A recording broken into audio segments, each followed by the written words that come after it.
What is happening, fishers? Dinya from Untraceable Fishing here tonight with Don from Bull Moria Fishing Tackle, and welcome to Throwback Thursday. So Don, I see we have an absolute slab of a for once we're not talking about reels and rods and that. We're actually talking about throwback of history of fish. And this is one of the MONSTER KOB that came out on the East London coastline years ago. I think the two brothers fought it 75.6 kg. It is larger than the world record at the time. And I think the reason the guys couldn't claim it, they both played the fish. If I remember the story correctly. Okay, should I read some details here? Go for it, Folks, that is a flipping big KOB. Yeah, that is massive, guys. Okay, absolute monster of a fish. KOB was hooked by Lothar Beacom on the 24th of December. So December's a KOB time, at Bat's Cave at 3 p.m., 3 in the afternoon.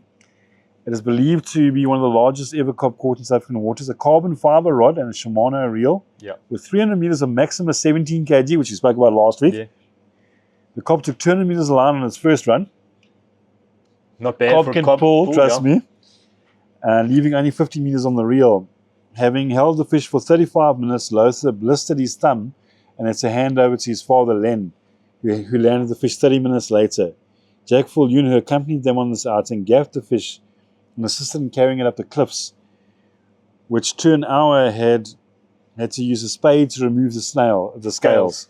The official record KOB was in 1936, Mr. Stockings, in the River Hamburg of 73.48 kg. This KOB can't be recognized as a new world record because two people handed over the rod. Now, interestingly, this was not the only 70 kg KOB caught at Bat's Cave. Correct. There was one a few years later of larger size. That's correct. And they used to fish, to the best of my knowledge, Cable Rock. If you don't know Cable Rock, suicidal place to get onto and fish, but really deep open water. There was also a 70 kg plus one, if I'm not mistaken, caught by a surfer at Eastern Beach. Correct. This thing was stunned, this thing like that. He got it into his board and surfed into that. Paddled it in. The fact is nowadays we've gone up to 80, I think 84, 88 kg. I think it's 84 if I'm not mistaken. That is Kleinamont. There are large KOB out there, guys. To get a fish of that size, you're not throwing a little sard. No. You're throwing a proper size bait, big fillet.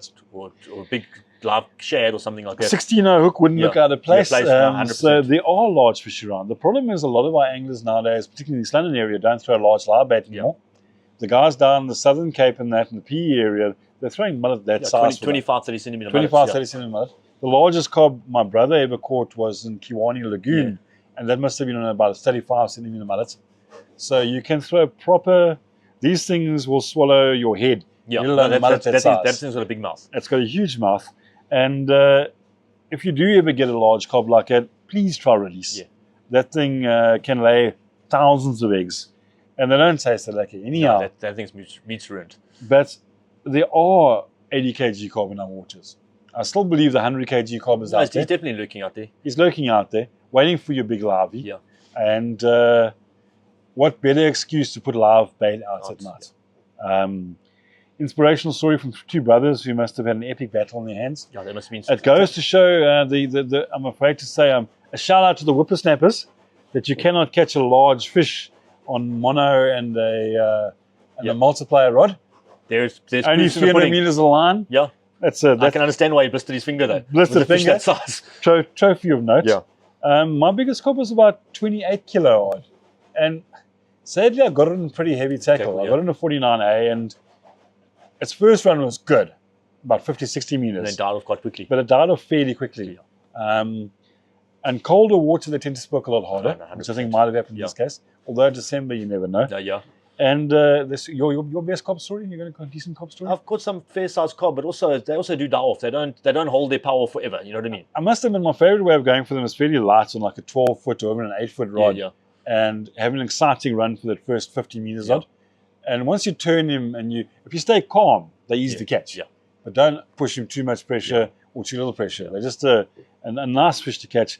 And when you slide out a fish, any KOB, they're so beautiful. Funny enough, my bigger KOB have all been river fish. Like I haven't got really big surf fish, but I was fortunate enough to fish Hamburg in its heydays, almost in its heydays. Yep. So I was fortunate enough to catch some very nice fish, but 90% of them were caught in the river or the river mouth. Biggest KOB story I ever we fished up when I was in the army, which Yeah. is a few years ago.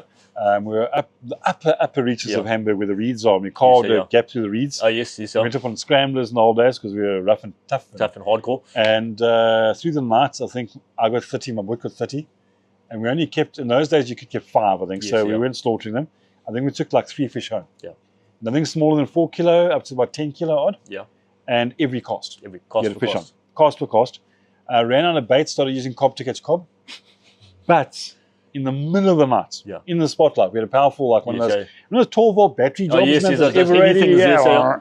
We see this wake coming up the river. I Yeah. thought it was a Zambezi. Easy, yeah. It is a cob, dude. Big boy. It is a cob that is in that class. The big boy, yeah. So there are monster cob around. Yeah. You're not going to catch someone on a live bait. You want proper baits out there, boys. 100%. 30 centimeter mullets, the And key there. for the shark boys, you're going to get big toothies on large mullets as well. Well, yeah, it's part So, and parcel of it. so play the live bait game. Give it a spin. But then again, I've seen some big cob caught on shark baits before. And if you haven't walked into Bilmoria, there's a Beautiful wall of wall. pictures here. Wall of Fame. If you've got a really good fish and a really good story, I'm chatting Neil. Bring your pitch in. Yeah, bring us a we'll photo chat about it. and we can pop you up there. And this is one I can proudly say deservedly up on the wall. Oh, of fame. 100%. 100%. Well done. Anyway, guys, thanks for joining us and having a look back at a sensational catch, from our good old East Yeah, well, London. just a last look. That is a bully of a cob, if there ever was one. So from Dean from Untraceable Fishing and Don from Bull Moria Fishing Tackle, thanks for joining us for Throwback Throwback Thursday. Thursday. Cheers, Alex.